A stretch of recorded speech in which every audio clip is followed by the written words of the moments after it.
demeurer en Christ et porter du fruit. Quelqu'un dit avec moi, demeurer en Christ, porter du fruit. Je voulais juste mettre demeurer en Christ, mais j'ai ajouté porter du fruit parce que quand il demeure, l'objectif c'est de porter du fruit. Amen. Demeurer en Christ et porter du fruit. Amen. Écoutez, toute la vie chrétienne consiste en une seule chose, demeurer en Christ. Chaque jour que Dieu fait, nous nous battons. Tu te bats pour demeurer en Christ. Vrai ou faux? Vrai ou faux? Qui sait de quoi je parle ce matin? Chaque jour est un challenge, un combat. C'est un défi pour demeurer en Christ. Le diable, bien-aimé, a lancé contre toi ces démons, sa corde de démons, avec un seul objectif, c'est de faire quoi? T'empêcher de demeurer en Christ. Mais, oh yes, Dieu aussi envoie sa grâce pour nous permettre de demeurer en Christ. Ce matin, reçois la grâce de Dieu pour demeurer en Christ. Qu'une grande grâce repose sur toi. Quelqu'un dit Amen. Bien-aimé, si on meurt, si on pouvait mourir pour revenir, je vous dis la vérité, j'allais donner ma vie à Jésus à 1 an. C'est-à-dire, moi, je commence à parler. Parce que c'est la meilleure expérience qui puisse arriver à une personne. Je répète, chaque jour que Dieu fait, nous nous battons pour demeurer en Christ. Et je suis en train de te dire ce matin que, bien-aimé, le diable n'arrivera pas à te sortir de la présence de Christ. Le diable ne va pas arriver à t'empêcher de demeurer en Christ. Tu vas demeurer en Christ au nom de Jésus. Dis avec moi, je demeurerai en Christ. Dis-le avec conviction, je demeurerai en Christ. Et je porterai du fruit. Si en ce moment, bien-aimé, tu es très combattu dans ta foi, dans ta vie chrétienne, tu as beaucoup de challenges et de défis qui font que tu n'arrives pas à être stable. Si le diable a envoyé ses démons sur la forme humaine, bien-aimé, pour te distraire et te faire sortir de la maison de Dieu, comme il a fait sortir le fils prodigue de la maison du Père, je prie au nom de Jésus-Christ, que le Seigneur se lève en ta faveur. La grâce qui accompagne le salut s'élève en ta faveur. Je prie que toute œuvre du diable contre ta vie soit renversée au nom de Jésus-Christ. Quelqu'un dit Amen. Demeurer en Christ et porter du fruit. Notre texte de base, c'est Jean chapitre 15, on va lire du verset 1 au verset 8. C'est l'un des plus beaux textes de l'évangile, riche en enseignements. Jean chapitre 15, on va lire du verset 1 au verset 8. Il dit, je suis le vrai cep. Je suis le vrai cep. Jésus est le vrai. Jésus est le vrai. Et mon Père est le vigneron. Tout sarment qui est en moi et qui ne porte pas de fruits, il le retranche. Que cela ne soit pas ta portion. Et tout sarment qui porte du fruit, il le monde afin qu'il porte encore plus de fruits. Que cela soit ta portion. Déjà, verset 3, déjà vous êtes purs à cause de la parole que je vous ai annoncée. La parole est un moyen pour nous purifier. Il a dit dans Jean 17, verset 17, il dit, Père, sanctifie-les par ta parole. Alléluia, ta parole est la vérité. Je prie que la parole de Dieu te sanctifie. Ce matin, la parole qui vient, qu'elle te sanctifie. Qu'elle te sépare de tout ce qui, oh yes, te sépare de Dieu. Quelqu'un dit Amen. Hey, tu dis pas Amen, hein? Je dis que la parole de Dieu te sépare de tout ce qui te sépare de Dieu.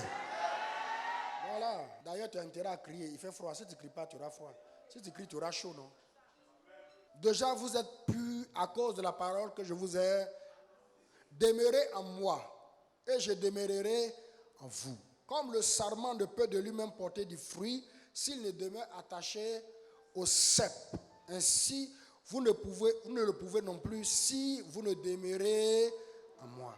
Je suis le cep, vous êtes les sarments. Celui qui demeure en moi et en qui je demeure porte beaucoup de fruits. Que cela soit ta portion. Oh, lève la main et dis Amen. Je dis que cela soit ta portion. Que tu portes beaucoup de fruits au nom de Jésus. Les catalabosa. Car sans moi, vous ne pouvez rien faire. Si quelqu'un ne demeure pas en moi, il est jeté dehors comme le sarment et il sèche. Puis, on ramasse les sarments, on les jette au feu et ils brûlent. Si vous demeurez en moi et que mes paroles demeurent en vous, demandez ce que vous voudrez et cela vous sera accordé. Si vous portez beaucoup de fruits, c'est ainsi que mon Père sera glorifié et vous serez mes disciples. Dieu bénisse sa parole. Je dis Dieu bénisse sa parole. Ce matin, Dieu m'a mis cette parole sur le cœur pour toi. Quand nous lisons le texte, Jésus parle. On voit que Jésus parle en parabole, n'est-ce pas? C'est-à-dire Jésus parle en utilisant ce qu'on appelle une figure de style. Et la figure de style ici, c'est quoi? La métaphore. Jésus utilise la métaphore pour parler. Et si vous lisez la Bible, vous allez voir que Jésus utilise beaucoup de métaphores pour parler. La métaphore, c'est quoi? C'est une figure de style. C'est parler à quelqu'un par analogie. C'est-à-dire quoi? C'est-à-dire on parle à la personne, mais on ne lui parle pas directement. On utilise un exemple pour lui parler. À la fin du discours, la personne comprend que c'est d'elle il s'agit. Alléluia. Donc Jésus utilise une métaphore pour expliquer la nature des relations qui doivent exister entre Dieu le Père, Dieu le Fils, c'est-à-dire lui-même, et nous ses disciples. Jean chapitre 15 est un verset qui parle de relation. Relation. Bien-aimé, le Dieu que nous adorons est un Dieu de relation. Beaucoup de chrétiens ne comprennent pas que la vie chrétienne, ce n'est pas une religion. La vie chrétienne est une relation. Jean chapitre 15 est un chapitre qui parle de relation. Relation entre Dieu le Père, Dieu le Fils, Jésus et nous. Mais de façon subtile, il y a aussi Dieu le Saint-Esprit. Parce que là où Dieu le Père se trouve, il se trouve à la fois avec Dieu le Fils et Dieu le Saint-Esprit. Donc Jésus utilise une métaphore pour nous parler. J'ai dit que beaucoup de chrétiens ne comprennent pas que le Dieu que nous adorons est un Dieu de quoi? De relation. La vie chrétienne est une vie de relation. La vie chrétienne, ce n'est pas la religion. La religion est faite, bien aimé, de pratiques religieuses, de rites qu'on ne change pas, de rituels, traditions, dogmes. La religion nous demande de suivre une série de règles et d'exigences religieuses. D'année après année, ça ne change pas, ça n'évolue pas. C'est la même chose. Mes parents ont fait, mes aïeux ont fait, mes parents ont fait, je vais faire, mes enfants vont faire, et ça ne change pas. Alléluia. Mais, bien aimé, la relation est différente. La relation est faite de communion, elle est faite de communication. La relation est faite d'échange, de proximité, d'amitié, d'intimité. Quand on parle de relation, on parle de lien intime et on parle de lien personnel. Et la relation évolue, elle est dynamique. Quand Jésus a dit, je ne vous appellerai plus esclave, c'est-à-dire je ne vous appellerai plus serviteur vers la fin de sa vie, mais je vous appellerai ami, parce que je vous ai appris tout ce que le Père m'a appris. La relation est dynamique, elle évolue. Dieu doit te parler, Dieu doit parler à ton cœur, Dieu doit te visiter. Dieu n'est pas lointain, Dieu n'est pas quelqu'un dont on va dans sa maison ou dans son lieu ou dans son temple et puis on fait tous les saramalek, on dépose les objets qu'on a envoyés et puis on retourne. Non, non, non, non, non, non, non. Dieu veut avoir une relation intime avec toi. Il veut pouvoir parler à ton cœur. Le matin, il veut pouvoir te réveiller pour dire, lève-toi, prie. Amen. J'ai quelque chose à te communiquer. Alléluia. La Bible dit qu'invoque l'Éternel et te révélera des choses cachées que tu ne connais pas.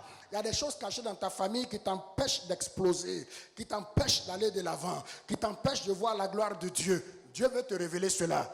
Tu penses que la vie, les choses n'évoluent pas parce que la vie est difficile, la gloire va devenir difficile. Écoute-moi très bien. C'est quand les choses deviennent difficiles que la gloire de Dieu se manifeste. Quelqu'un dit Amen. Dieu a une solution pour ta vie. Il a une solution pour ton existence. Tu penses que ça ne va pas dans ta vie, les choses sont difficiles. Tu penses que tu es stérile, tout ce que tu touches ne marche pas. J'ai une bonne nouvelle. Dieu a une solution à la stérilité, à ce qui ne marche pas. Quelqu'un dit Amen. Mais Dieu veut te parler. Dieu veut communiquer avec toi. Dis à ton voisin, Dieu veut te parler.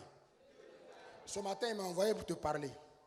Donc la vie chrétienne, le christianisme, ce n'est pas la religion. Écoutez, le judaïsme, c'est la religion. L'islam, c'est la religion. On peut citer quoi encore? Le bouddhisme, c'est la religion. Qu'est-ce qu'on peut citer encore? Hare Krishna, c'est la religion. Quoi encore? Catholicisme, religion. Alléluia. Quoi encore?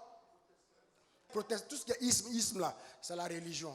Mais, bien aimé, la vie chrétienne, c'est une relation. Quelqu'un dit Amen. Quelqu'un dit Amen. C'est une relation véritable entre le Dieu, un Dieu qui est un Dieu d'amour. Dieu t'aime tel que tu es. Il t'aime même plus que ce que tu crois. Quelqu'un dit Amen. Il dit, oh, la vie éternelle, Jean 17, verset 3, oh, la vie éternelle, c'est qu'ils te connaissent, toi le seul vrai Dieu, et celui que tu as envoyé, Jésus-Christ de Nazareth. Comme je l'ai dit tantôt, dans le plan originel de Dieu, la connaissance est relationnelle. Jésus nous a introduit, bien-aimés, dans sa relation. Connaître Dieu, connaître une personne, c'est avoir une relation personnelle et intime avec cette personne. Et Jésus nous a introduit dans sa relation intime avec son Père. La vie chrétienne, ce n'est pas la religion. Donc Jésus explique par cette parabole, bien-aimée, la relation qui existe. Une relation intime, une relation profonde, une relation personnelle. Quelqu'un dit Amen. Écoutez, la vie chrétienne est plus que la religion, c'est une relation. La Bible est plus qu'un livre sacré, comme on peut lire comme un roman. Non, c'est la parole vivante de Dieu. Quelqu'un dit Amen. Quelqu'un dit Amen. Bien-aimé, la prière, c'est plus qu'une répétition de mots, de récitation. Je vous salue Marie, notre Père, c'est plus que ça. La prière, c'est un dialogue qui s'établit entre toi et Dieu. Tu parles au Seigneur. Tu sens que Dieu parle à ton cœur. Tu sens que ton cœur parle au Seigneur. Remarquez, quelquefois, tu peux être dans une situation d'angoisse, de trouble. Tu ne sais pas quoi faire. Tu ne sais pas ce que demain te réserve. Tu as un problème, tu ne sais pas comment résoudre. Tu parles au Seigneur. Et bien-aimé, tu sens dans ton cœur que Dieu dépose une parole dans ton cœur. Et soudain, bien-aimé, cette situation d'angoisse se transforme en une situation de paix. Dieu est un Dieu de relation intime. Quelqu'un dit Amen. Et acclame le Seigneur. Rapasataya.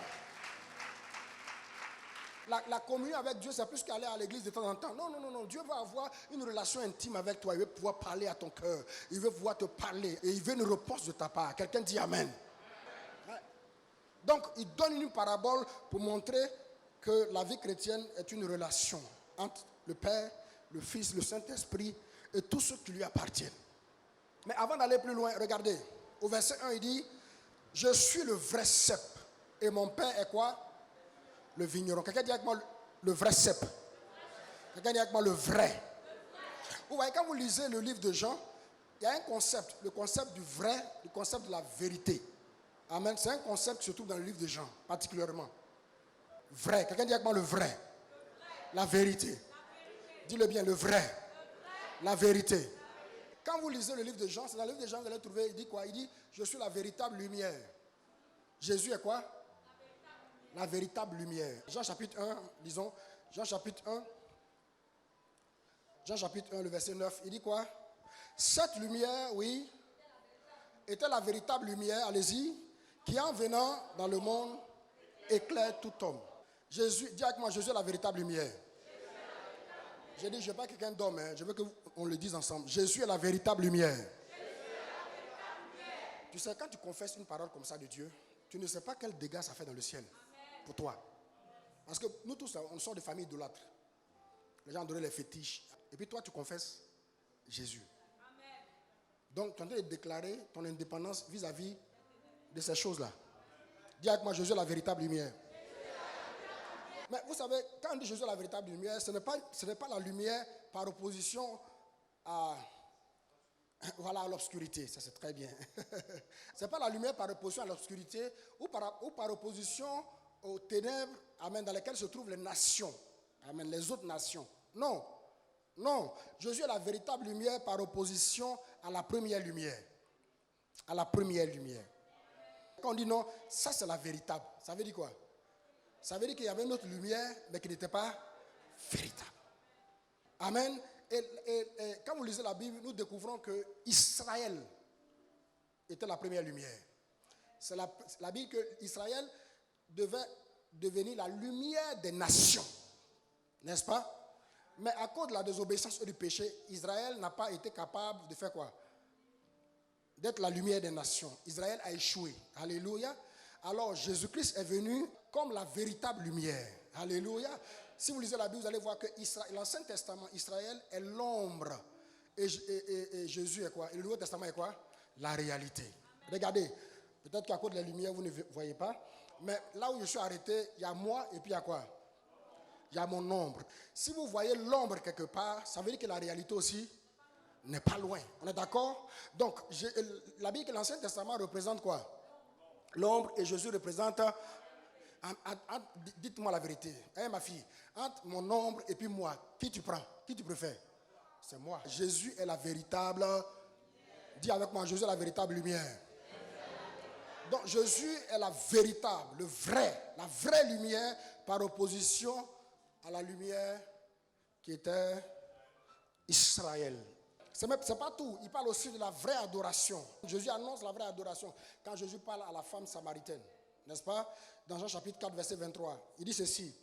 Il dit, mais l'heure vient et elle est déjà venue, oui, où les vrais adorateurs, le Père, en esprit et en vérité. Jésus dit, les vrais adorateurs adoreront le Père en esprit. Les vrais adorateurs, il ne parle pas de vrais, bien-aimés adorateurs par opposition aux faux adorateurs. Non. Non. Il parle de vrais adorateurs par opposition aux premiers adorateurs. Et les premiers adorateurs, c'était qui? C'était les Juifs. C'est Israël. Et là, Jésus parlait à la fois à Israël et aux Samaritains. Donc Jésus annonce le vrai culte par opposition au premier culte, au culte ancien, culte de Jérusalem.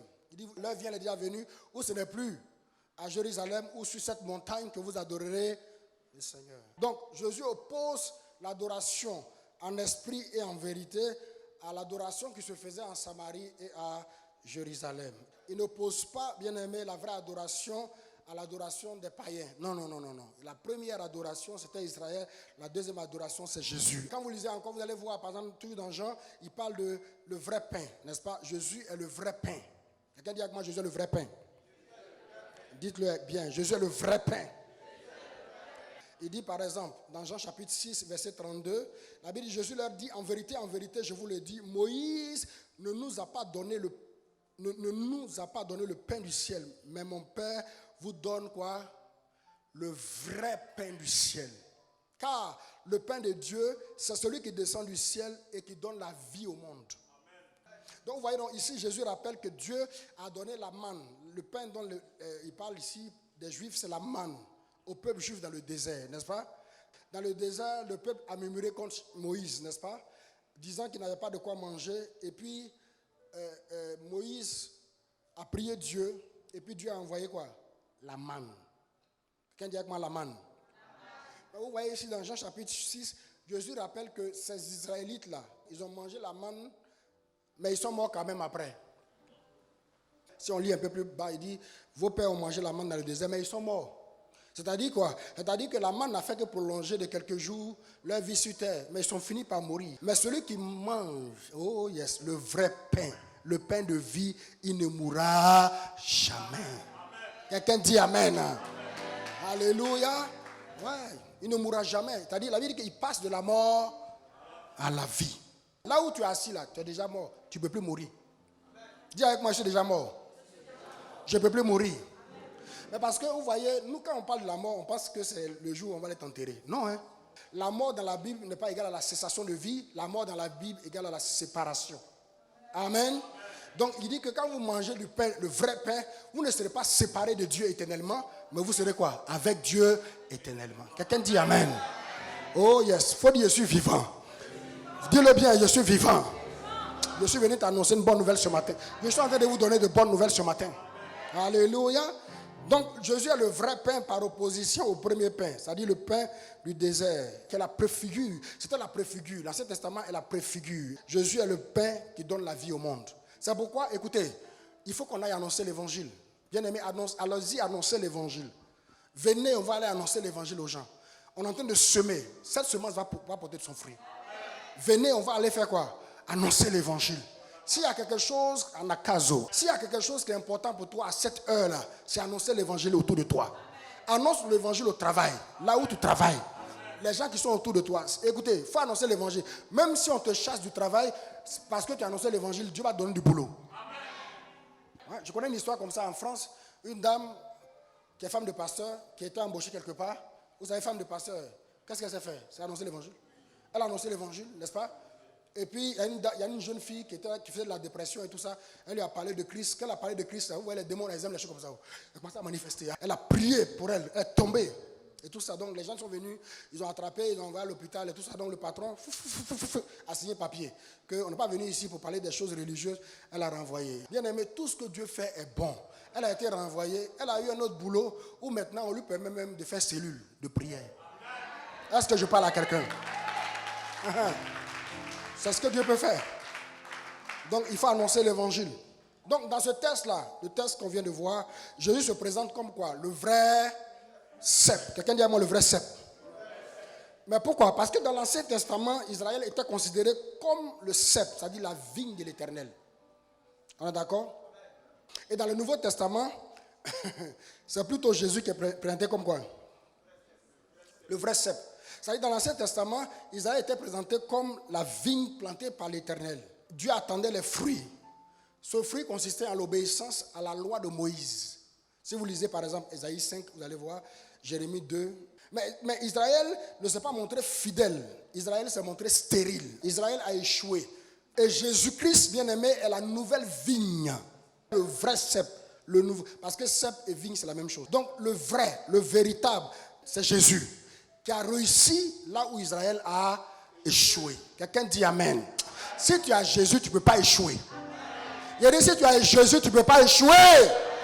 Est-ce que je parle à quelqu'un? Je prononce la réussite dans ta vie. Je prononce le succès dans ta vie. Je prononce la réussite dans ta vie. Quelqu'un dit Amen. Si tu as Jésus, tu ne peux pas. C'est pas possible. C'est pas possible. Je vais vous dire la vérité, c'est pour ça que j'ai commencé à prêcher l'évangile. J'ai commencé à prêcher l'évangile parce que j'ai découvert que, bien aimé, Jésus est la clé de la vie. Et nous les Africains, on a besoin de Jésus. Tape ton voisin, il faut dire, toi là, tu as besoin de Jésus. Tu as besoin de Jésus. Quelqu'un dit Amen, tu as besoin de Jésus. Je dis, je prononce le succès dans ta vie. Là où Israël a échoué, bien aimé, Jésus-Christ a réussi. Vous savez, Jésus-Christ même fait partie de la nation d'Israël, n'est-ce pas? Il fait partie des Juifs, n'est-ce pas? Le salut vient des Juifs. Mais si vous remarquez très bien, de tous les Juifs, il a été la seule personne qui a pu faire quoi? Observer la loi de Moïse. Seul Juif. Dans la traversée du désert, toute la génération qui est sortie d'Égypte est morte au désert. À cause de quoi? L'incrédulité, le manque de foi. La traversée du désert a fait combien de temps? 40 ans. Mais Jésus est venu, Jésus est allé au désert. Mais Jésus a passé combien de temps au désert? 40 jours. Et pendant les 40 ans, ils ont reçu quoi? La manne. Jésus n'a reçu aucune manne. Au contraire, il a jeûné et prié. Dans des conditions plus difficiles qu'Israël, bien-aimé, Jésus a réussi, Israël a échoué. Quelqu'un dit Amen. Amen. Quelqu'un dit Amen. Amen. Pour démontrer même que l'épreuve d'Israël est égale à l'épreuve de Jésus, si vous remarquez, les réponses que Jésus a données à Satan, quand Satan est venu après les 40 jours de jeûne et de prière, vous retrouvez ces versets dans le livre de Deutéronome. Deutéronome 6, Deutéronome 7, Deutéronome 8. L'homme ne vit pas de pain seulement, tu ne te prosterneras pas ta dot. Écoutez, tout ça pour dire quoi? Pour dire que Israël est la préfigure. C'est la première. C'est le premier. Mais il a échoué. Le premier a échoué. Le deuxième a réussi. Quelqu'un dit Amen. Amen. Quand vous lisez l'Ancien Testament, si on lit l'Ancien Testament dans le livre au sujet d'Israël, dans Exode, Dieu a dit à Pharaon, il a dit à Moïse, va dire à Pharaon, Israël est mon fils, mon premier-né. Vrai ou faux? Vrai ou faux? Voilà, il dit, Israël est mon fils, mon premier. Laisse aller mon peuple afin qu'il quoi? Il me serve. Mais quand nous lisons dans Colossiens aussi, on voit que Paul dit de Jésus qu'il est l'image du Dieu invisible, le premier-né de toute la création. Ok, bien aimé, Israël est premier-né, Jésus est premier-né. Or, on sait qu'un père ne peut pas avoir deux premiers-nés. Bon, à moins qu'ils soient jumeaux, hein, sinon. Mais là, ils ne sont pas jumeaux. Amen. Il y a toujours un qui vient avant l'autre. Amen. Bien aimé, dans la Bible, on voit que le premier-né, c'est lui qui recevait ce qu'on appelle la double portion de l'héritage. On est d'accord? On est d'accord? Il recevait quoi? Naturellement, c'était le plus âgé souvent qui était le premier-né. N'est-ce pas? Et le plus âgé, si nous avons la Bible, vous voyez que souvent le plus âgé a perdu le titre de premier-né au profit de qui? Du plus jeune. On le voit avec le fils de Jacob, n'est-ce pas? Qui est le premier-né de Jacob? Ésaü. Amen. Non, plutôt, je dis de Jacob. C'est Ruben. Et qui a pris l'héritage? Joseph. On le voit aussi avec Isaac. Quel est le premier d'Isaac? Qui a pris l'héritage? Jacob. Alléluia. Donc Israël a perdu, bien aimé, le titre de premier-né. Jésus l'a pris. Quelqu'un dit Amen. Quelqu'un dit Amen. Donc vous voyez, non, quand vous lisez dans la Bible, il y a beaucoup d'images, bien aimé, où Christ a accompli, c'est-à-dire on voit que Christ a accompli les dispositions de la loi que Israël n'a pas pu accomplir. Amen. Le seul est le vrai. Quelqu'un dit avec moi, il est le vrai. Dis-le, il est le vrai. C'est le vrai cep. Il est le véritable. Alléluia. Lekebosa. Israël était la préfigure. Israël était l'ombre. Amen. Amen. Kamosa. Et Israël n'était que l'ombre. Israël n'a pas réussi. Israël a désobéi. Israël n'a pas été une vigne fructueuse, mais une vigne stérile. Alléluia. Et Christ est venu. Il est le vrai cep. Kaboché. Et le cep qui porte d'abondants fruits. Quelqu'un dit Amen. Tu n'as pas le choix. Tu vas porter des fruits. Parce que ton fruit glorifie Jésus. Quelqu'un dit Amen. Jésus est mort pour que tu portes des fruits. Jésus est mort pour que tu portes des fruits. Jésus n'est pas mort pour que tu aies toujours dans ta bouche des paroles de douleur, de désolation, de consolation. Non. Jésus est mort pour que tu portes du fruit. Le premier a échoué, le deuxième a réussi. Vous savez, la raison pour laquelle Jésus t'a pris dans ta famille, c'est pour réécrire ton histoire. Ça, il faut que tu le saches. C'est pour réécrire ton histoire. C'est pourquoi quand tu es chrétien, il y a beaucoup de chrétiens qui se plaignent toujours. Moi, je ne sais pas. Tu es chrétien, tu te plains toujours. À un moment, je ne comprends pas. À un moment, je ne comprends pas. À un moment, je ne comprends pas. La Bible dit que ce n'est pas un esprit de complainte qu'on a reçu, n'est-ce pas? Mais c'est un esprit de quoi? De force. Un esprit d'amour. Un esprit d'audace. Un chrétien ne doit pas se plaindre à longueur de journée. Un chrétien doit parler au Seigneur qui a la capacité de changer les situations, de changer les circonstances, d'apporter le changement. Est-ce que vous savez que, bien aimé, les reproches ne changent pas quelqu'un? Même l'école qu'on fait, formation académique, ne change pas quelqu'un. Ça peut donner une connaissance intellectuelle, une sagesse intellectuelle, mais là, il y a une seule personne qui est capable de changer les hommes, c'est Dieu. Dieu peut changer les hommes. C'est-à-dire qu'un voleur hier, oh yes, tu le rencontres, tu es surpris par les paroles d'amour qui sortent de sa bouche. Dieu peut changer, bien aimé, une personne qui avait une mauvaise vie à une personne qui a une vie rangée. C'est elle-même qui va t'évangéliser pour dire la vie que tu vis là, c'est pas bon, il faut changer. Et c'est un homme comme ça que je veux suivre. Jésus-Christ de Nazareth. Acclamons le Seigneur, bien-aimé. Il est le véritable. Il est le véritable. Il dit, c'était important que je fasse cette précision. Il dit, je suis le vrai cep. Ce n'est pas par opposition au faux cep. Non. Par opposition au premier, à la préfigure, à l'ombre qui a échoué, mais lui, il a réussi. Tout sarment qui est à moi et qui ne porte pas de fruits, il le retranche. Et tout sarment qui porte du fruit, il fait quoi? Il le monde afin qu'il porte encore plus de fruits. Bien aimé, la vigne appartient à Dieu. Jésus est la vigne de Dieu. Il est le vrai cep. Dieu est le vigneron, c'est-à-dire le propriétaire de la vigne. Et les disciples, tous les disciples, depuis le temps de Jésus jusqu'à nos jours, et ceux qui viendront après nous, c'est-à-dire vous et moi, nous sommes les sarments. C'est-à-dire quoi? Les branches. Par définition, le cep, c'est le pied de la vigne, c'est-à-dire la tige principale. Et les sarments qui sont les branches sont reliés à la tige principale. Les branches des arbres sont toujours reliées à la tige principale. Et elles sont supposées porter du fruit. Kalamasa. Toi-même qui es là, si tu plantes un manguier dans ta cour, et puis la saison des mangues arrive, le manguier ne donne pas de fruits, à un moment donné, tu vas couper pour jeter.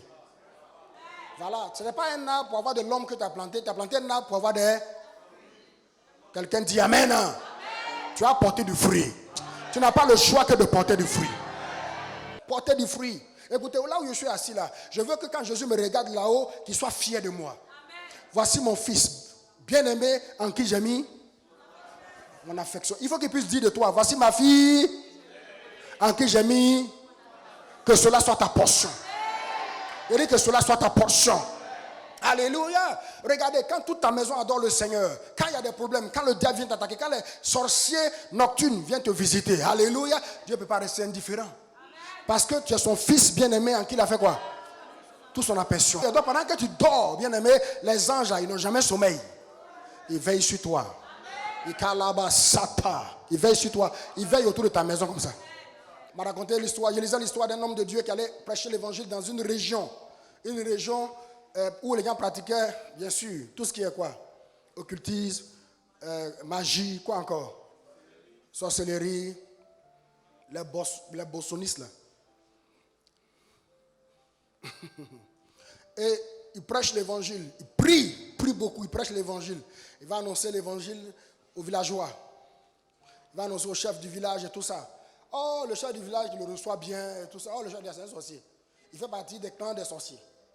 Une nuit, ils se sont dit, ils ont préparé leur plan et puis ils ont décidé une nuit de venir le visiter. Et d'en finir avec lui pour qu'il partage son évangile. Mais vous savez, Dieu, comment il est bon. Quand les gens préparent des choses contre toi, Dieu fait quoi? Dieu même fait que, ça dit cette nuit-là, contrairement aux autres nuits, c'est bizarre, il avait été fatigué, il n'a pas prié. Ça dit, c'est comme si quelque chose est tombé sur lui, un sommeil profond. Dieu a dit, mon fils, dors en paix. Je me charge de régler la situation. Il dit qu'il dort. C'est après le chef du village qui vient le voir. Ils sont venus la nuit avec tous leurs trucs. Ils sont arrivés. La maison du serviteur de Dieu était entourée par des hommes géants. Ça dit tellement géants qu'on ne voit pas. Tu lèves la tête, tu ne vois pas leur visage. Ils sont collés. C'est-à-dire, ils sont tellement collés qu'on a l'impression, lève-toi ma fille, lève-toi, viens. C'est-à-dire tellement collés qu'on a l'impression que l'air ne circule pas. Vous voyez, donc, comme si, c'est-à-dire, ils sont collés. C'est pas qu'ils sont à côté, ils sont collés. Comme si l'air ne peut pas passer au milieu. Alléluia. Il dit, au début, ils ont pensé que c'est une clôture. Il dit, mais le gars, il a fait clôture depuis quand? Donc, ils ont commencé maintenant à faire les trucs avec leur âme. Il dit, tout ce qu'ils font, toute leur puissance, tout ce qu'ils avaient a disparu. C'est-à-dire que vous voyez, non, quelqu'un se sent fort et puissant, et puis il perd toutes ses âmes.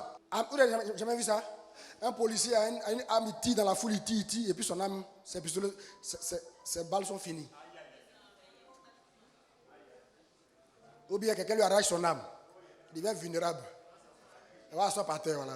On donne le conseil. Donc, vous voyez, ils disent qu'ils ont perdu leur puissance. Donc, le lendemain, très tôt, le chef va voir le pasteur. Il dit non, le pasteur a une puissance que je n'ai pas. Vous savez, les gens, c'est comme ça qu'ils aiment la puissance. Alors, le pasteur, il dit, homme de Dieu, il dit, pasteur, dis-moi, les gens qui étaient chez toi hier, là, ils sont quittés où? Il dit, comment ça, les gens étaient chez moi? Il dit, non, on va me faire ça. Hier, on est venu chez toi. Mais il y avait des gens, géants, arrêtés autour de toi, de ta maison. Dis, pardon, donne-moi ton secret. Elle a dit, celui que j'adore là, c'est lui qui a envoyé ces gens. Veillez sur moi. Pendant que je dormais, je viens de dire à quelqu'un, tu as choisi la bonne part. Il dit, tu as choisi la bonne part. Il ne faut pas te laisser distraire par Satan. Le diable est un menteur. Il dit, la vie chrétienne est un combat de chaque jour pour demeurer en Christ. Demeure en Christ. Demeure en Christ. Amen. Donc, vous voyez, par définition, le cep est quoi? La tige principale et les branches sont quoi? Connectées. Pour que les sarments vivent, pour que les sarments portent du fruit, ils doivent dépendre entièrement de la tige principale, du cep. Ils doivent dépendre du cep pour leur nourriture, ils doivent dépendre du cep pour leur soutien, sinon ils tombent. Ils doivent dépendre du cep pour leur force, ils doivent dépendre du cep pour leur vitalité, ils doivent dépendre du cep pour leurs fruits. Quelqu'un dit amen. Quelqu'un dit amen. Hein? Donc vous voyez, Jésus utilise le cep, c'est-à-dire la vigne, bien aimé, comme métaphore pour expliquer la relation qui existe entre le Père qui est le propriétaire de la vigne, lui, Jésus, et nous, ses disciples qui sont connectés à lui. Amen. Quelqu'un dit amen. Amen. Quelqu'un dit amen. Amen. Et sur le cep, bien aimé, vous avez remarqué que la branche de l'arbre, quand tu coupes la branche de l'arbre, bien aimé de la vigne, oh Jésus est bon. Il n'a pas utilisé n'importe quel arbre. Il y a des arbres là, si tu coupes leurs branches et que tu plantes, ça pousse. Mais il a pris la vigne. La vigne fait partie des arbres où quand tu coupes une partie de la branche, la seule chose qu'on peut faire avec, c'est de jeter dans le feu. Rien pour faire le feu, pour préparer. Tu ne peux pas planter, ça ne va pas pousser. C'est le cep qui pousse. Quelqu'un dit Amen. Donc, tout ce que les branches qui sont sur le cep ont besoin de faire, c'est quoi? C'est recevoir la sève. Recevoir quoi? La sève. Alléluia. Et c'est là où le Saint-Esprit intervient. Le Saint-Esprit est la sève. Alléluia. C'est dommage, mais beaucoup de personnes sont chrétiennes et puis elles négligent, bien aimé, de dépendre de Christ, de demeurer. Beaucoup de gens, au lieu de demeurer, au lieu de rester solidement attachés au cep, ils sont plutôt attachés à leur compte bancaire. Il y a des gens qui sont assis ici, là, ils ont plus la foi dans leur compte bancaire qu'en Jésus. Sois délivré ce matin au nom de Jésus-Christ. Ah, avant le compte bancaire, Jésus était, après le compte bancaire, Jésus sera toujours. Alléluia. Écoutez, je vais vous dire la vérité, Jésus donne compte bancaire.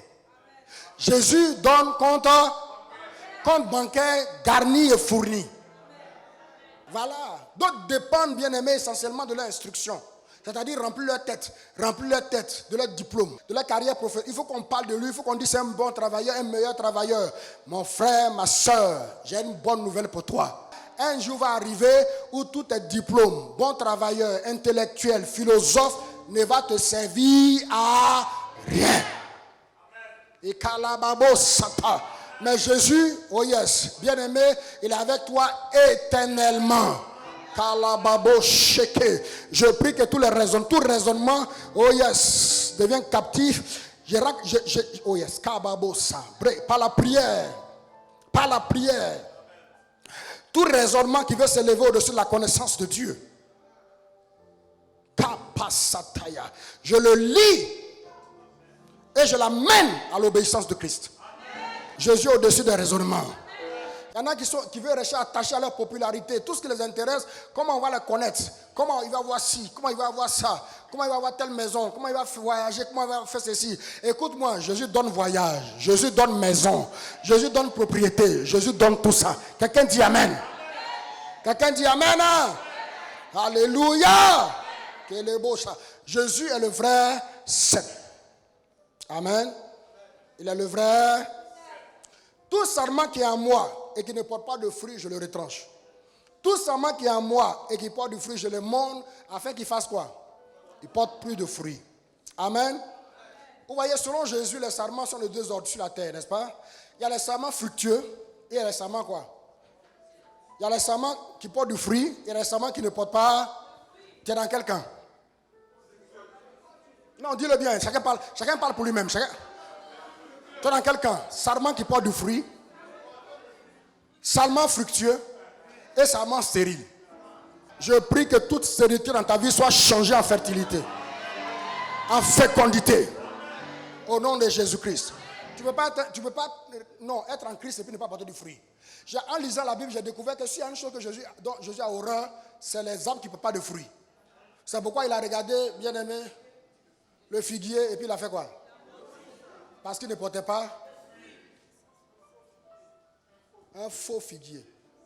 Je dis, tu dois porter du fruit.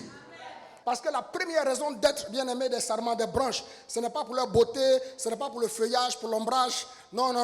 La première raison, c'est vrai que tout ça c'est secondaire. Mais la première raison de l'existence de la branche, c'est quoi? Il faut que tu portes du fruit. Dis à ton voisin, il faut que tu portes du fruit. Il faut que tu demeures, que tu portes du fruit. Et voici comment Dieu agit. Dieu agit de deux façons, bien aimé, envers les sarments. Premièrement, les sarments qui ne portent pas de fruits, Dieu fait quoi? Il les retranche de la vigne et puis il les quoi? Et on les brûle. Regardez, ce n'est pas tous ceux qui diront Seigneur, Seigneur, qui entreront. Dites-le bien. Ce n'est pas tous ceux qui disent Seigneur, Seigneur. Il ne faut pas que tu sois compté parmi ceux-là.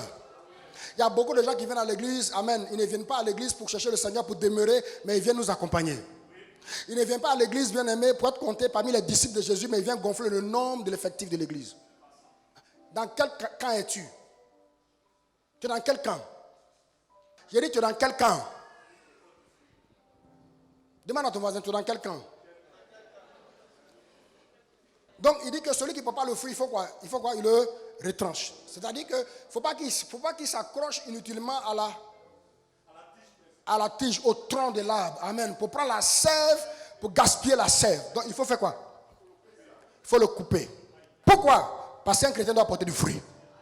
Porter du fruit n'est pas une option de la vie chrétienne. Tu dois porter... Un disciple de Jésus doit porter du fruit. Ce n'est pas possible. Être en Christ et ne pas porter du fruit, c'est deux combinaisons qui ne marchent pas. Porter du fruit, c'est la vocation du chrétien. Tu dois porter du fruit. Amen.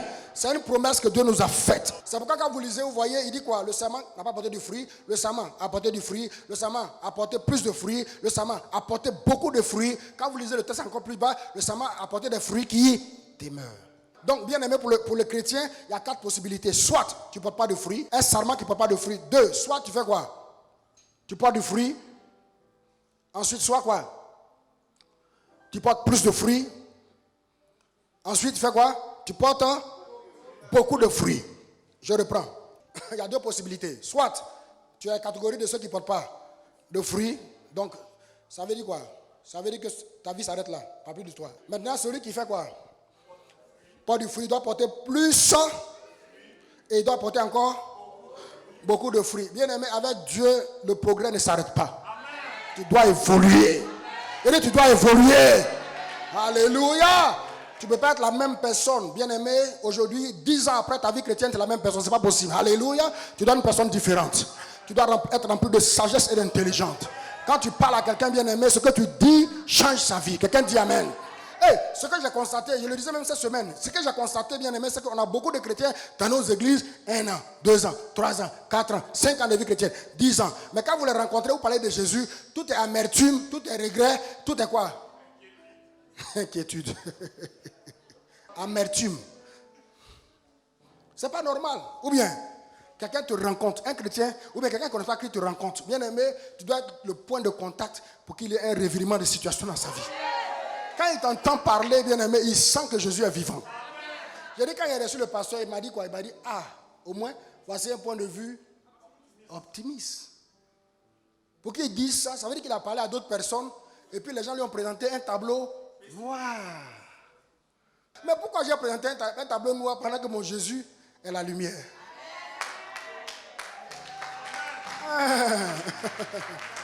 Porter davantage de fruits. Maintenant, donc le premier, il le coupe, il le jette. Le deuxième, qu'est-ce qu'il fait? Il dit, si le sarment porte du fruit, le Père fait quoi? Il l'émonde.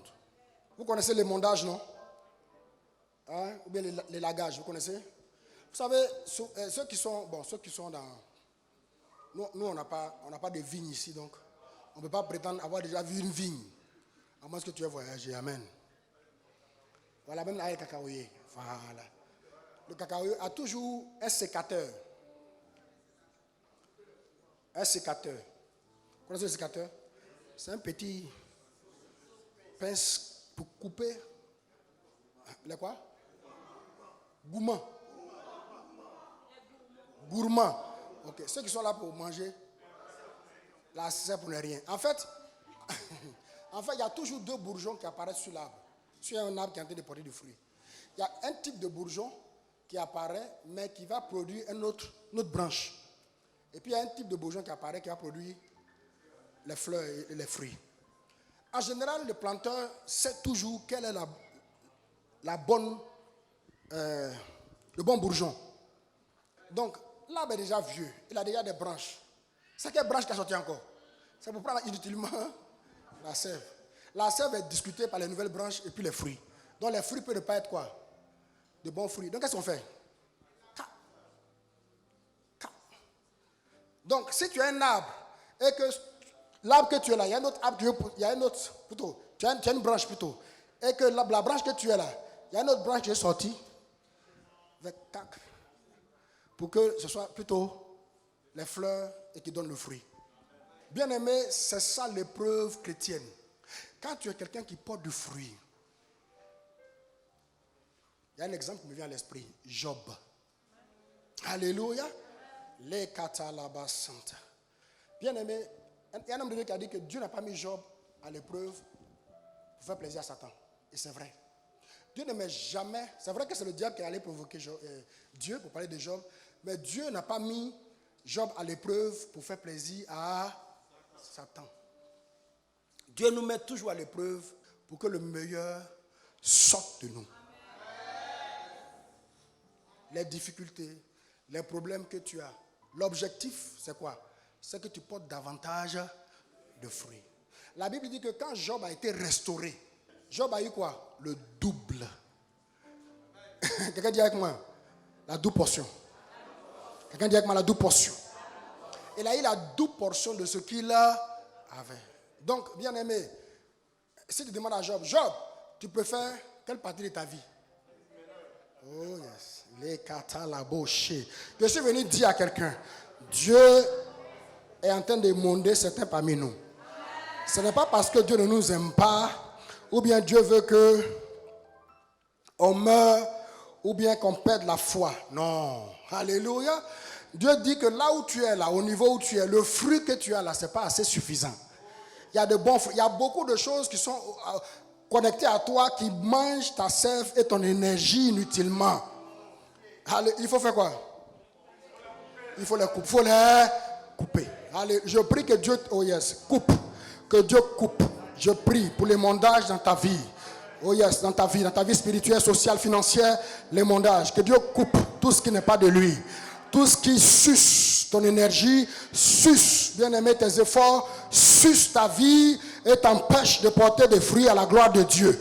Que toutes ces choses soient coupées ce matin.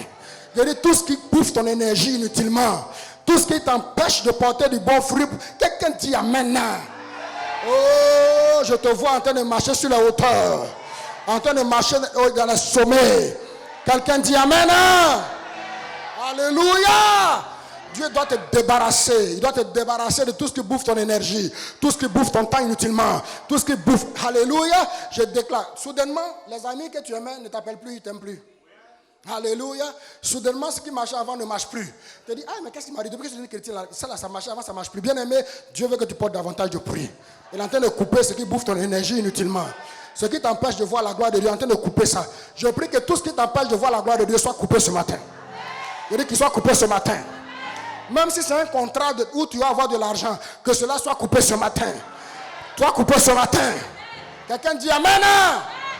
Dieu ne va jamais te donner un travail ou un contrat ou une affaire, bien-aimé, qui va t'éloigner de sa présence. Que Dieu t'éloigne de tout ce qui t'éloigne de lui. Je n'ai pas entendu amen. Hein. Il dit que Dieu t'éloigne de tout ce qui t'éloigne de lui. Alléluia. Le diable est très subtil. Le diable va envoyer toutes sortes de choses dans ta vie. Tu penses que Dieu t'a béni, que ça va bien, que tu es à l'aise. Bien aimé, tout ce qui t'empêche, oh yes, de vivre ton premier amour n'est pas de Dieu, ça vient du diable. Dieu veut que tu vives ton premier amour. Alléluia. C'est pourquoi il a dit à l'église dans l'Apocalypse, il dit quoi? Reviens à ton premier amour. Tape ton voisin, il faut dire reviens à ton premier amour. Reviens à ton premier amour. Reviens à ton premier amour. Là où, bien aimé, quand on dit les dimanches, c'était plein d'enthousiasme. Quand il s'agit de Dieu, quand tu sens que c'est l'heure de la prière, ton cœur est réjoui. Amen. Aujourd'hui, quand on dit c'est l'heure de la prière, c'est arrivé déjà. Bon, après, je vais voir ça. Parce que là, j'ai un rendez-vous important. Les katas. Là où tu pouvais passer 1 heure, 2 heures, 3 heures en train de prier, tu n'es pas fatigué. Maintenant, quand tu pries un peu, je suis là-bas. On m'a appelé. Quand tu regardes ton WhatsApp, si on t'envoie un message, ça bouffe ton énergie. Ça bouffe ta vie. Ça bouffe. Que cela soit coupé ce matin. Il dit que cela soit coupé ce matin. Bien aimé, dans le plan de Dieu, nous sommes censés porter du fruit.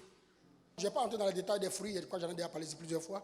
On a plusieurs types de fruits qu'on doit porter. On doit porter le fruit des entrailles, n'est-ce pas? Il ne doit pas avoir de stérilité dans la maison du Seigneur. Tu dois porter le fruit des entrailles. Tu dois avoir des enfants. Ce n'est pas la stérile, oh yes, enfantera 7 fois, ce qu'il avait dit. Alléluia. Alors je lève ma main vers le ciel et je déclare en cette fin du mois de juin, que l'année prochaine à cette heure, que toute stérilité soit convertie en enfantement au nom de Jésus-Christ. Amen. Ouais. Mais ce n'est pas tout. La Bible parle du fruit de la repentance aussi. Amen. Le fruit de la repentance. Bien aimé, la repentance c'est quoi? C'est changer de vie. Donc le fruit de la repentance c'est la vie chrétienne.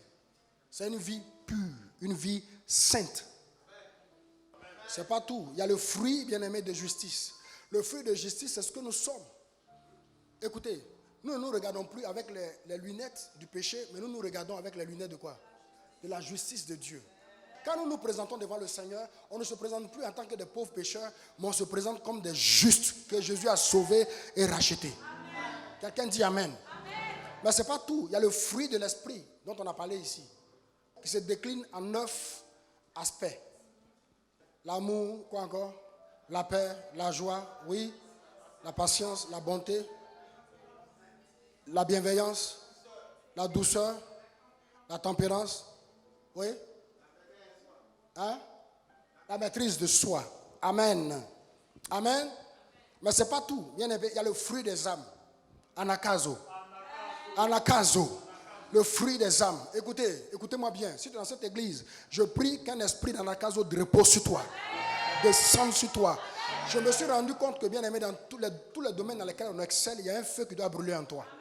Quel que soit le domaine. Alléluia. Regardez, quand il y a une vision dans ton cœur qui brûle dans ton cœur, tu peux l'expliquer à X. La personne ne voit pas, elle ne comprend pas. Mais toi seul, tu sens que ça brûle dans ton cœur. Je pense qu'il y a un esprit qu'on appelle Anakazo qui brûle et qui doit brûler dans notre cœur. Je prie que cela brûle dans ton cœur.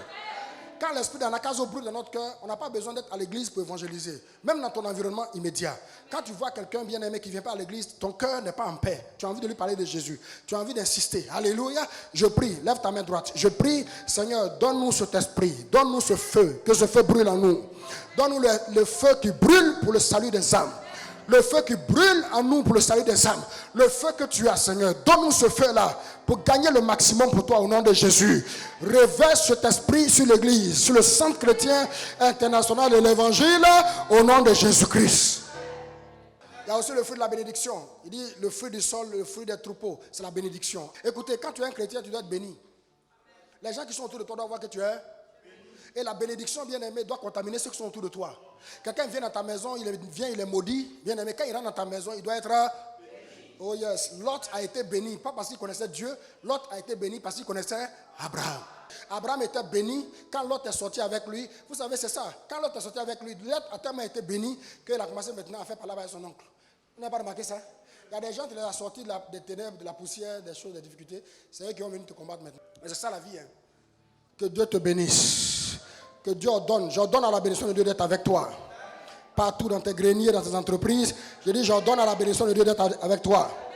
On va terminer. Regardez, Jésus dit au verset 3, il dit, vous êtes quoi? Purs à cause de la parole que je vous ai annoncée. C'est-à-dire, il parle aux disciples. Il dit, vous êtes purs, vous êtes saints. Vous êtes quoi?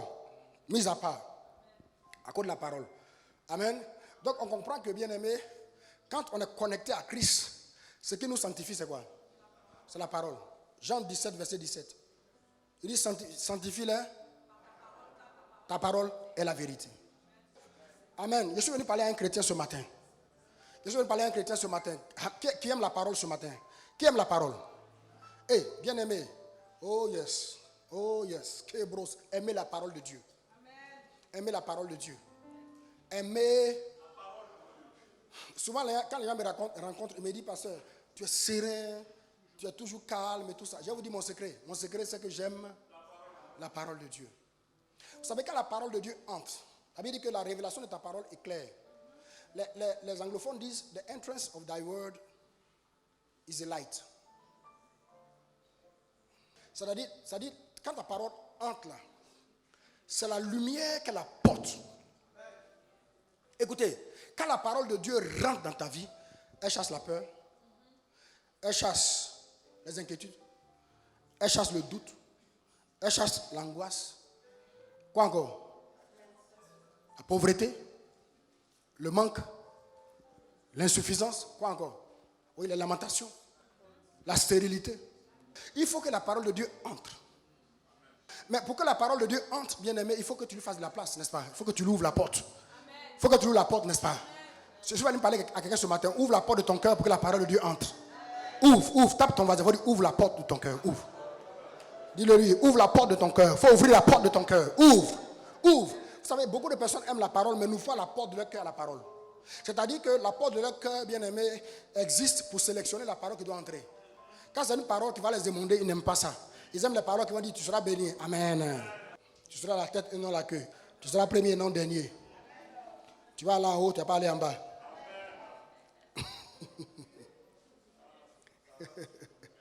Oh yes, Kebrosa, Lekebosha, Limrosa. Il dit déjà vous êtes purs à cause de la parole que vous avez reçue. Ce qui est vrai pour les disciples est vrai pour nous aussi. Amen.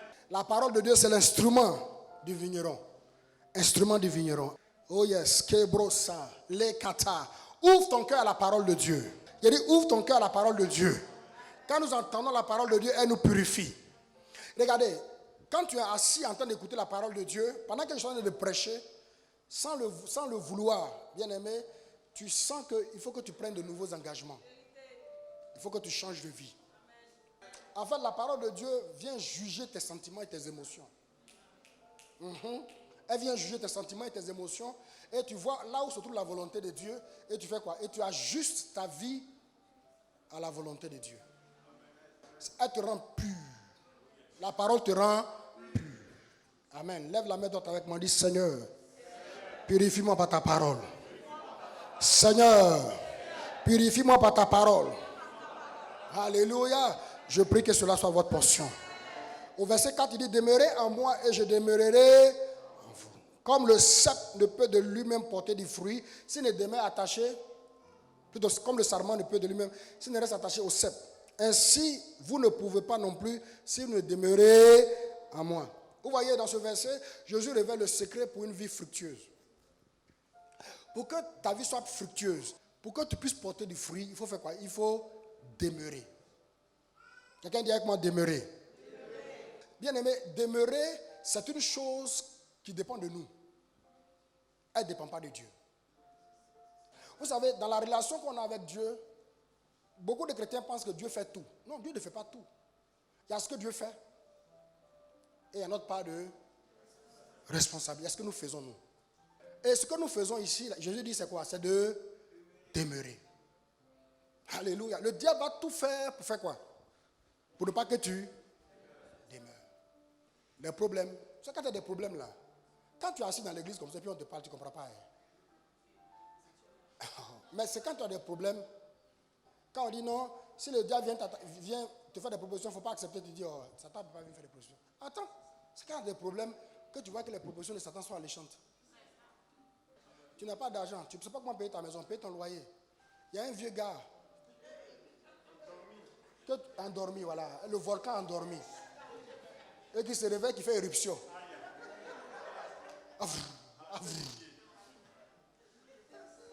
Au début, il ne va pas te dire non qui te veut. Hein. Il dit c'est pour t'aider. Moi, mais je vais t'aider. Tu sais, bon, on a vécu de bons moments ensemble avant. Je vais t'aider. Alléluia. Ça, c'est une aide qui est suspecte. Écoutez, je vais vous dire la vérité. Quelle que soit ta force de résistance, l'homme résiste difficilement à la gentillesse. Quand quelqu'un est gentil. La Bible même dit d'ailleurs que, vous savez, nous les hommes, hein, les hommes ne sont pas jolis, hein, ne sont pas beaux. La Bible dit que ce qui fait le charme d'un homme, c'est sa bonté.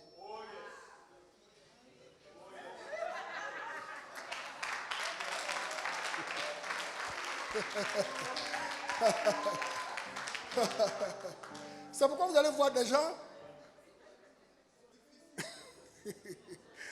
J'ai un cas chez moi là-bas, mais je n'ai pas envie de parler de ça, c'est pas intéressant. Ma femme rit.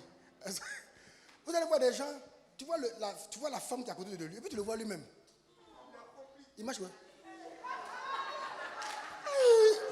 Il dit, mais la femme là, elle n'a pas bien regardé ou quoi?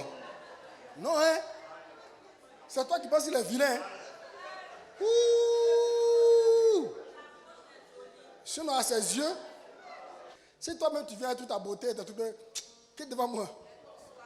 Elle le suit comme ça. À sa tête. Ce qui fait le charme d'un homme, c'est sa bonté. Et pourquoi quand tu es un homme, il faut être bon. Ouais, si tu veux que ta femme reste, tu veux que ta femme t'aime, il faut être bon. Amen. Il faut être bon. Il faut être bon. Tu n'as pas besoin d'avoir beaucoup. Ce n'est pas beaucoup qui détermine la bonté. Non. Vous savez, quand tu es bon de nature, quelqu'un peut dormir sur un pont avec son ami, les deux n'ont pas l'argent, ils sont sans-abri. Il a deux manteaux, il donne un à l'autre. La bonté là. C'est le cœur. Il faut être bon. Si tu es né dans une famille où les gens sont méchants, où les gens sont chiches, tu es venu à l'église, laisse la parole de Dieu changer ta vie. Sois bon. Sois bon avec ta femme. Quand il cherchait ma femme là, c'est ma bonté qu'il a eue.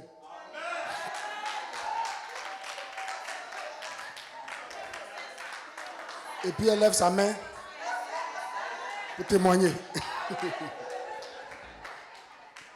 C'est ma bonté, sinon elle ne me voulait pas. Il n'était pas joli, hein? Il avait une longue tête. Amen. Il ne faut pas regarder maintenant où je suis joli là.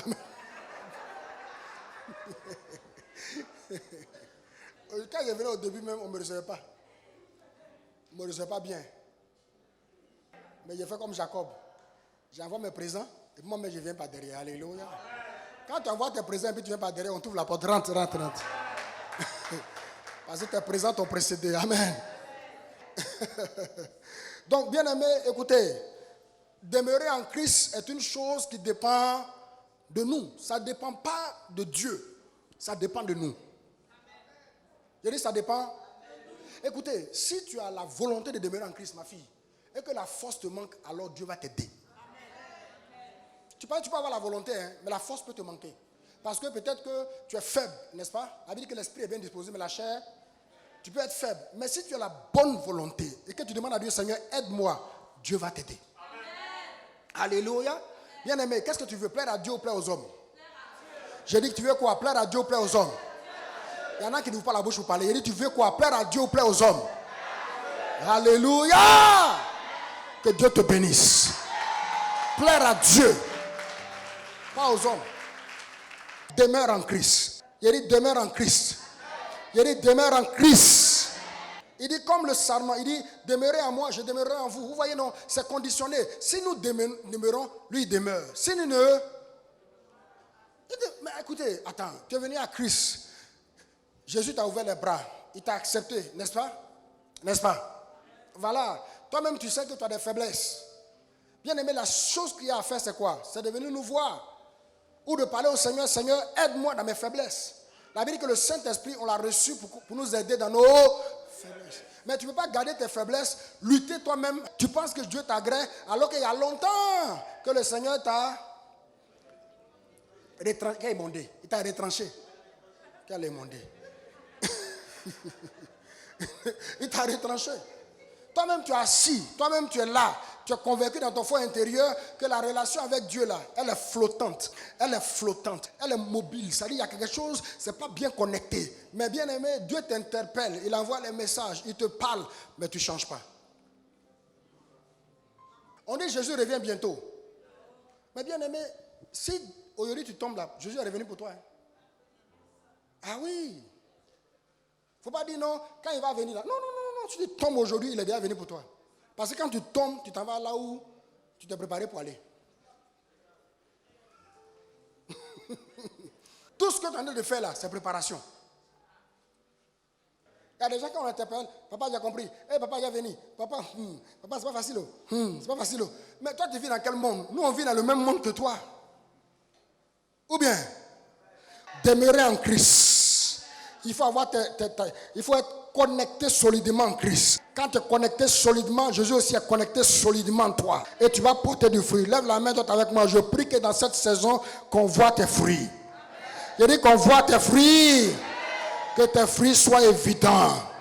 Quand vous lisez le test, c'est-à-dire quand vous lisez le test du début jusqu'à la fin, vous allez voir que, bien aimé, Jésus nous montre les conditions à remplir pour que ta vie porte du fruit. D'abord, comme on n'a pas lu tout le test, donc on ne voit pas la troisième partie, mais il parle d'abord, premièrement, il parle du fait d'être quoi? Pur, n'est-ce pas? C'est-à-dire quand Dieu nous émonde, amen, et nous envoie sa parole, ça fait quoi? Ça nous purifie. Alléluia. Mais ce n'est pas tout. La deuxième condition, il dit quoi? Demeurer. Il faut qu'on fasse quoi? Demeure. Alléluia. Demeure. Dans le mot demeurer, il y a demeure. Là où tu habites. Amen. Écoutez, peu importe là où tu es, même si tu es à Livoire en train de manger, tu es au Tiama, il ne sait pas où encore. Amen. En train de manger. S'il commence à pleuvoir, tu as dit bon, attends que la pluie cesse pour partir. S'il a plu dur, tu finis par prendre ta voiture, tu vas dans ta demeure. Chacun va chez lui à la maison. On ne reste pas là où c'est pas chez nous. Même si tu es chez ton ami, à un moment donné, tu prends ta voiture, même si c'est chaud, tu prends Yango, tu prends taxi, tu vas chez toi à la maison. Donc demeure en Christ. Oh yes, bro. Quand je parle comme ça, je sais que c'est pas facile parce que le diable nous combat pour nous faire quoi? Pour nous éloigner de la demeure. Mais je prie que Dieu te donne la victoire. Il dit que Dieu te donne la victoire. Ce matin, je suis venu me lever contre tout ce qui combat notre demeure. Amen. Il dit tout ce qui combat notre demeure. Pour que nous puissions demeurer en Christ. Quelqu'un dit Amen. Les kapasataya. Il dit, je suis le cep, vous êtes le sarment. Celui qui demeure en moi et en qui je demeure porte beaucoup de fruits. Car sans moi, vous ne pouvez rien faire. Sans moi, vous ne pouvez rien faire. Écoutez-moi bien. Écoutez, comme je l'ai dit tantôt, quand vous lisez le texte, vous voyez que Jésus parle de fruits, plus de fruits, beaucoup de fruits. Jésus veut qu'on aille de quoi? De gloire, de progrès, parler d'élévation, de gloire, de bénédiction, de grâce. Je prie que cela soit ta portion. Il veut que tu ailles davantage. Écoutez, si on nous prêche un autre évangile que ça, c'est du mensonge. Jésus veut que tu ailles de gloire. Aujourd'hui, si tu as 10 ans de vie chrétienne, il faut que la gloire qui est sur toi soit supérieure à la gloire d'il y a 10 ans en arrière. Aujourd'hui, si tu as 10 ans de vie chrétienne, il faut que la grâce qui est sur toi soit plus grande qu'il y a 10 ans en arrière. Aujourd'hui, si tu as 10 ans de vie chrétienne, il faut que la bénédiction qui est sur toi soit plus grande qu'il y a 10 ans en arrière. Tu ne peux pas rester au même niveau. C'est pourquoi ce matin, Dieu m'a mandaté de venir parler à ta vie, parler à ton cœur, parler à ta destinée. Tu ne peux pas rester au même niveau. Je déclare que tu changes de niveau. Je dis tu changes de niveau. Je dis tu changes de niveau. Si tu te trouves ici, dans une prison spirituelle, par des esprits de famille qui t'ont enchaîné et qui t'empêchent de voir la gloire de Dieu, je me lève en tant que prophète de Dieu. Je lève la main droite vers le trône de Dieu et j'invoque la miséricorde de Dieu. J'invoque le Dieu de délivrance et je te déclare libre de toute prison au nom de Jésus-Christ. Quelqu'un dit Amen. Alléluia. Rabo satayande. Tout ce qui t'empêche de porter du fruit quitte ta vie. Tout ce qui t'empêche de voir la gloire de Dieu quitte ta vie. Tout ce qui t'empêche de voir la lumière de Dieu briller sur ta vie quitte ta vie. Au nom de Jésus-Christ. L'Esprit du Seigneur est sur moi. Il m'a oint pour annoncer une bonne nouvelle aux pauvres. Pour délivrer les captifs. Renvoyer les opprimés. Ouvrir les yeux des aveugles. Je me tiens ici ce matin par l'Esprit de Dieu. Et je déclare que tout ce qui te maintient, oh yes, dans la stagnation. Te maintient bien aimé dans la stérilité. Te maintient dans le statu quo. Est levé ce matin au nom de Jésus-Christ. Nous adorons un Dieu qui fait porter du fruit. Un Dieu qui nous fait porter du fruit. Un Dieu qui nous fait porter du fruit. Je prie que tu portes du fruit. Quelqu'un dit Amen. Dis Amen fort. Au nom de Jésus-Christ. Tu dois porter du fruit. Quel que soit le fruit. Tu dois porter du fruit. Ceux qui sont autour de toi. Oh yes, que brossa. Bien aimé, soit dit en passant. Le sarment ne porte pas le fruit pour lui-même. Il porte le fruit pour le vigneron. Aucun arbre ne porte le fruit pour lui-même. Dieu attend tes fruits. Tape ton voisin. Il faut dire, Dieu. Il faut le dire avec assurance. Dis à celui qui est derrière, Dieu attend. Quand tu vas porter du fruit, même ceux qui sont aveugles verront tes fruits. On dit l'aveugle verra, n'est-ce pas? Même ceux qui sont aveugles verront tes fruits. Même ceux qui refusent de voir verront tes fruits. Je prie que cela soit ta portion. Ceux qui refusent de voir, ceux qui refusent d'accepter tes fruits, ceux qui refusent de reconnaître tes fruits, verront tes fruits. Parce que bien aimé, les fruits d'un arbre, on ne les cache pas. Oh, l'arbre ne porte pas les fruits en lui, mais l'arbre porte les fruits à l'extérieur de lui. Quelqu'un dit Amen. Capacité, que cela soit ta portion. Verset 6, si quelqu'un ne demeure pas en moi, il est jeté dehors comme le sarment, il sèche, on le ramasse, on le jette dans le feu et il brûle. Ça ne nous concerne pas. Nous, on porte du fruit. Et dit ça ne nous concerne pas. Nous, on porte du fruit. Verset 7. Si vous demeurez en moi, que mes paroles demeurent en vous, demandez ce que vous voudrez et cela vous sera accordé. Amen. Si vous demeurez en moi, je suis là pour demeurer. Ça fait 30 ans que je demeure. Et je suis prêt à demeurer pour longtemps. Jusqu'à ce que la mort me prenne. Demeurer, demeurer. Quelqu'un dit avec moi demeurer. Quelqu'un dit demeurer. Je ne sais pas quel est ce christianisme, nouveau type où les gens sont chrétiens un an. L'année qui suit, ils ont démissionné. Après encore, ils reviennent donner leur vie à Jésus. L'année qui suit encore, ils sont partis. C'est un esprit de satanique et démoniaque, un esprit de famille qui te fatigue. Ce matin, j'indexe cet esprit. Je lis cet esprit. Je brise son pouvoir et j'annule ses œuvres sur ta vie. Au nom de Jésus-Christ. Dis Amen fort. C'est pas normal, on demeure. Il répète seulement, demeurez. Si vous demeurez en moi, si vous demeurez, demeurez. Et mes paroles doivent demeurer en vous. Il faut aimer la parole de Dieu, je l'ai dit. Il faut aimer la parole de Dieu. Il faut aimer, tape ton voisin, il faut aimer la parole de Dieu. J'ai pas entendu. Alléluia. Quand la parole demeure en toi, bien-aimé, elle porte du fruit. Elle porte du fruit. Vous savez, quand la parole de Dieu demeure en toi, je vais vous dire comment ça fonctionne. Quand la parole de Dieu demeure en toi, je vais vous dire comment ça fonctionne. Ça vous est jamais arrivé d'être là comme ça et puis vous avez l'impression qu'il y a un cantique qui sonne dans votre esprit? À qui c'est déjà arrivé? Bon, pas forcément même un cantique. Il y a une chanson. N'est-ce pas? Voilà. Et puis tu te réveilles avec souvent, tu fredonnes ça dans ton esprit. Quelquefois, même en tant que chrétien, tu te surprends en train de chanter chansons mondaines. Ça fredonne dans ton esprit. C'est ça la parole demeure en toi. Quand la parole de Dieu demeure en toi, bien-aimé, quand tu es face aux situations, même pas face aux situations, quand tu es là comme ça, bien-aimé, les écritures crépitent dans ton esprit. Bien-aimé, entre parenthèses, je vous en supplie, n'écoutez plus les chansons mondaines. Si tu es chrétien, il ne faut pas écouter les chansons. Vous savez, les chansons mondaines sont des portes d'entrée démons. C'est très subtil. Les chansons, de façon répétée, de façon récurrente, quand je lis les témoignages, les gens disent la même chose. Les chansons mondaines, il ne faut pas dire non, c'est une chanson qui parle de l'amour. Ça parle de l'amour de quoi? De Dieu. Si ce n'est pas adressé à Jésus, c'est une chanson mondaine. Quelqu'un va dire, mais le pasteur là, il est radical. Hein? Oui. C'est parce qu'on n'est pas radicaux que vous êtes encore dans les choses comme ça. Alléluia. Si tu es musicien, un fils, il ne faut pas jouer les chansons mondaines. Il faut prendre ça comme engagement. Faut pas, si on t'invite pour aller jouer dans un orchestre sur les mélodies mondaines, il faut dire, moi, je ne joue pas ça. Voilà, il faut demander s'il y a Jésus dedans. S'il n'y a pas Jésus dedans, je ne joue pas ça. C'est pourquoi vous riez. Non, le Seigneur lui a parlé. Dieu nous parle d'une manière ou d'une autre. La parole de Dieu doit crépiter dans ton esprit. Quand tu es là, la parole doit crépiter. Toute âme forgée contre moi sera sans effet. Ça doit crépiter dans ton esprit. L'homme n'est pas de personne de toute parole qui sort de la bouche de Dieu. Je prie tout par celui qui me fortifie.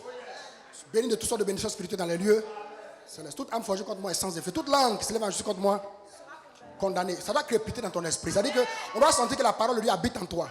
Comme la chanson crépite dans ton esprit. La parole doit faire quoi? Crépiter dans ton esprit. Je prie que cela soit ta portion. Je dis, je prie que cela soit ta portion. On termine par le verset 8. Il dit, si vous portez beaucoup de fruits, c'est ainsi que mon Père sera quoi? Glorifié et que vous serez mes disciples. Dieu s'attend à ce que chaque branche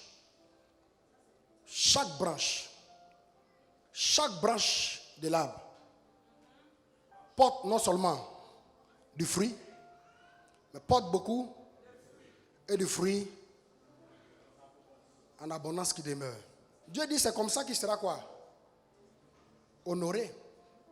C'est ce que j'ai dit tout à l'heure. Aucun arbre ne porte de fruit pour lui-même. Tout arbre porte du fruit pour son propriétaire. Ou bien, quand Dieu est en haut là-bas, quand il te regarde, ce qu'il veut voir, c'est quoi? Des fruits. Des fruits. Quand les gens habitent autour de toi, est-ce que les gens viennent à l'église, te suivent à l'église, parce que quand ils te regardent là, ils voient les fruits de Dieu en toi. C'est important. Ou bien est-ce que tu as un quartier où quand tu sors de la maison, ça veut dire que tous les gens qui sont autour, et puis elle, c'est la Bible. Vous n'avez pas vu la Bible dans sa... Elle va à l'église. Ouh, vraiment, son pasteur doit souffrir. Hein?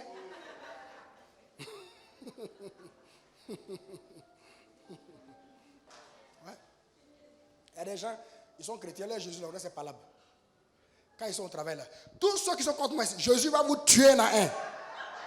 Aïe. Mais si Jésus tuait les gens comme ça, toi, avant que tu te convertisses, là, tu as déjà tué. Jésus va vous tuer. Tous ceux qui en veulent à ma vie, tous ceux qui combattent mon poste, combattent mon travail dans ce... Oh, Jésus va vous tuer un à un. Non, bien aimé, non. Pas besoin de ça. Taillade. Toujours, envoie le feu. J'envoie le feu. Tout collègue jaloux, j'envoie le feu. Tout collaborateur jaloux, j'envoie le feu. Tout patron jaloux, j'envoie le feu. On a compris. Tout le monde ne veut pas te tuer. Tu n'as pas encore des milliards, il faut te calmer. Même ceux qui ont des milliards, on ne les tue pas. Il faut avoir un comportement qui fait que les gens qui sont autour de toi ont envie de te suivre là où tu vas. Ouais. Je pensais qu'il allait être là ce matin, mais il ne le voit pas. Ma femme a un collègue qui vient souvent avec lui. Avec elle plutôt. Il est chrétien, il est prédicateur, mais dans une église. Mais il vient ici, il a fait 21 jours avec nous, tout ça, n'est-ce pas? Voilà. Je lui ai dit, tu es mon diacre. Il dit, oui, pasteur, je suis ton diacre. Mais pourquoi il est venu ici? Ma femme dit que depuis qu'ils marchent ensemble, elle a vu qu'il est devenu une personne différente. Et il passe tout le temps à parler de moi à ma femme. Il dit, ton mari, vraiment, le pasteur.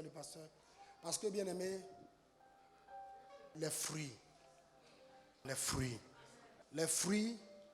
l'ont contaminé. Il a coupé les fruits aussi, il a mangé. Il a vu que les fruits sont agréables. C'est très important, bien aimé. Les gens qui sont autour de nous là, c'est le fruit qui va faire qu'ils vont nous suivre ou ils ne vont pas nous suivre. Le fruit, quel fruit tu as? Quel est ton fruit? C'est un fruit de palabre. Il y a des gens partout, ils sont là. Partout, ils doivent avoir palabre. Ouh, un fruit belliqueux, mon fils, c'est ça même. Belliqueux, c'est-à-dire que partout, le coin doit remuer un peu. N'aime pas que c'est paisible. Alléluia. Bien aimé, si tu es comme ça, tu as un problème de complexe. Tu as besoin de délivrance. Parce qu'on n'a pas besoin de s'exprimer avec violence pour que les gens sachent qu'on est quelqu'un. Bien aimé, je vais vous donner un secret. L'amour aussi qui est un fruit. L'amour attire. Mais le manque d'amour repousse. L'amour là, ce n'est pas une question d'argent. Il y a rien qui dit que non, parce que moi, c'est pas méchant. Mais quand on regarde ton visage là, ça ressemble à méchant. Un visage qui ne sourit jamais. Un visage qui est toujours fermé. Fermé même, ce n'est pas qu'il est haineux, mais son visage est fermé. Je ne sais pas si vous avez raconté cette histoire. On dit au temps de l'administration Reagan, il avait besoin d'un conseiller dans un domaine. Et puis les gens lui ont envoyé le CV avec les photos des différents candidats. Et puis ils ont fait une sélection. Il y avait un qui était le meilleur diplômé du temps.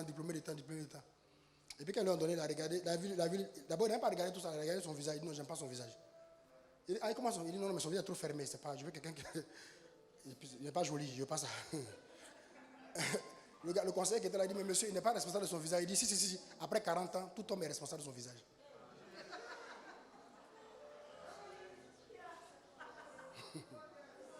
Oh yes, c'est bien. Oh yes. Après un certain âge, tout homme est responsable. Si la nature t'a pas doté d'un beau visage, il faut sourire. Ça va apporter de la beauté à ton visage.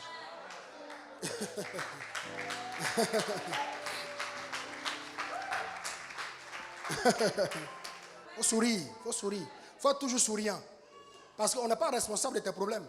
C'est pas nous, on t'a mis dans un problème. Donc il faut sourire. Il faut être gai. Est-ce que vous savez que le sourire est une bonne santé? Le sourire apporte la bonne santé. Il faut rire. Il faut être toujours content. Alors pour rien comme ça, il doit être content. Oui, pour rien, il faut être content. Jésus est Seigneur, il faut être content. Jésus sauve, il faut être content. Jésus est vivant, il faut être content. Jésus est puissant, il faut être content. Pour tout ce que Jésus peut faire, il faut être là. Bien aimé, je ne veux pas finir ce message sans vous demander de demeurer. Demeurer dans le Seigneur. Demeurer dans les choses de Dieu. Montrer du zèle dans les choses de Dieu. Si Dieu cherche quelqu'un qui peut envoyer, il faut qu'il vous trouve. Si Dieu cherche quelqu'un de disponible, à qui il peut confier une mission, il faut qu'il te trouve. Si Dieu te trouve, chaque fois qu'il te trouve, bien aimé, il va te donner beaucoup plus que les autres. Est-ce que je parle à quelqu'un? Que cela soit ta portion. Soyez bénis.